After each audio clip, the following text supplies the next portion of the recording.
I'm not an avid reader when it comes to self-help books, but occasionally the odd one pops up which catches my eye, quite like this one, How to Win Friends and Influence People by Dale Carnegie. Although How to Win Friends and Influence People was written back in 1936, a large portion of what's within the book is very much pertinent to contemporary living.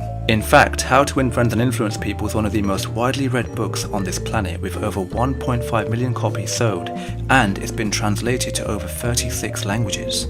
It's just one of those books that you go back to again and again and again, because each time you read it, you find a new golden nugget of information. Now, although the title says it all, I was particularly drawn to one particular area in this book, and that was the topic of friends. Friends haven't really come easy to me in all my life, but that's a topic I think I'll best reserve for another video. In terms of structure, the book is divided into 4 comprehensible parts.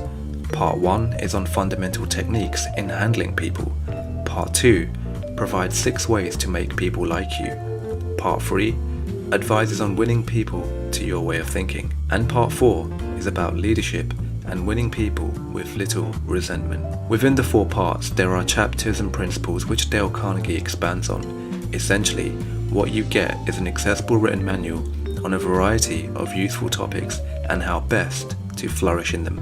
How to Win Friends and Influence People has a number of tremendous pluses, but one particular thing that I like about this book is the engaging conversational style it's written in. It's almost as if Dale Carnegie himself is talking to you. I was really moved by how Dale Carnegie draws a distinction between appreciation on the one hand and flattery on the other. The former is authentic, the latter is pretentious. Here, the reader is taught to understand people's reactions and how best to respond to them. I totally agreed with Carnegie's message that contention can be damaging and arguing doesn't get you anywhere. It's communication and empathy that you need in order to win someone over. These attributes also lay the foundation for a firm friendship or for any general amicable bond. It's also interesting how Carnegie draws a distinction between animals and humans. Humans have a need to feel important, and when you're made to feel important, that becomes a catalyst for action. But, here's a big but, Carnegie also teaches you that it's appreciation that you must inject in someone in order to win them over, and not flattery. I was also really impressed with the top tips peppered throughout Carnegie's book on how to become an effective leader.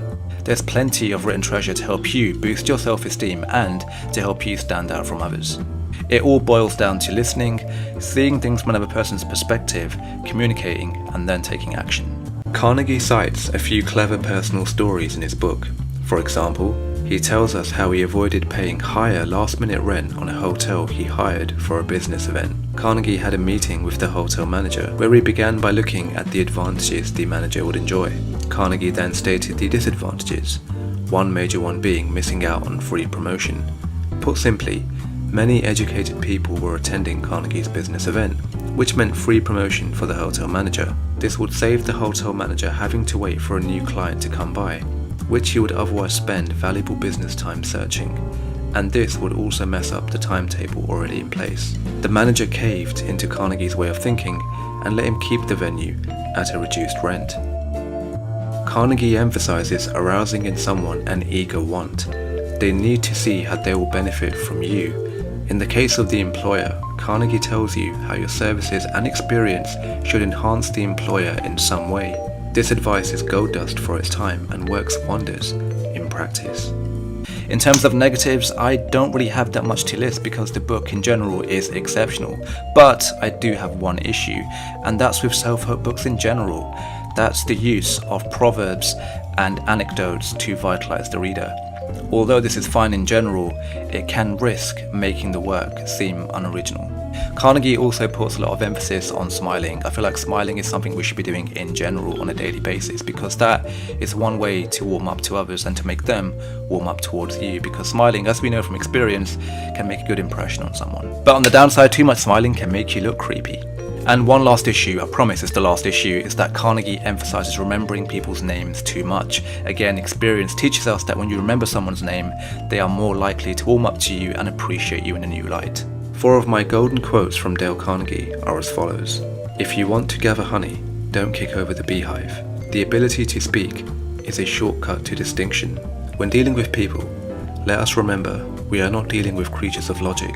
We are dealing with creatures of emotion, creatures bristling with prejudices and motivated by pride and vanity. If you are wrong, admit it quickly and empathetically. Overall, How to Win Friends and Influence People is timeless and possibly revolutionary in self-help literature. Dale Carnegie's guidance is echoed in contemporary self-help books and by motivational speakers. The book was and still is useful in many ways, particularly for the speaker wishing to hone their speaking ability. Nevertheless, it's uplifting to have that verification from a charismatic, driven, and successful individual like Dale Carnegie. Although this book didn't change my life, it certainly enriched it. Dale Carnegie was an astute man, with a vision to help. I was enthralled by his knowledge of inspirational figures like Lao Tzu, Zoroaster, and the Buddha, and how he applied their wisdom to modern-day living. Dale Carnegie's personal anecdotes, coupled with his uplifting life lessons, makes this book a solid read. The book also becomes a perfect pep talk for the shy individual or for someone needing a nudge in the right direction. The book thrives as an operative manual on how to consider another's perspective and ways to de-escalate tension. I feel Dale Carnegie's book should be mandatory study material over things we will never use like algebra. I really admire Dale Carnegie, and I thank my brother-in-law for gifting me his book, How to Win Friends and Influence People. And there you are, folks, my humble and brief points on How to Win Friends and Influence People by Dale Carnegie. If you can subscribe to my channel, that would be greatly appreciated. Any likes are also tremendously appreciated because they support the channel and help the algorithm. If you're feeling generous, feel free to donate to my channel. Any donations are very much welcome, particularly in this very tough economic climate. Thank you very much for watching, take care, stay safe, and cheerio for now.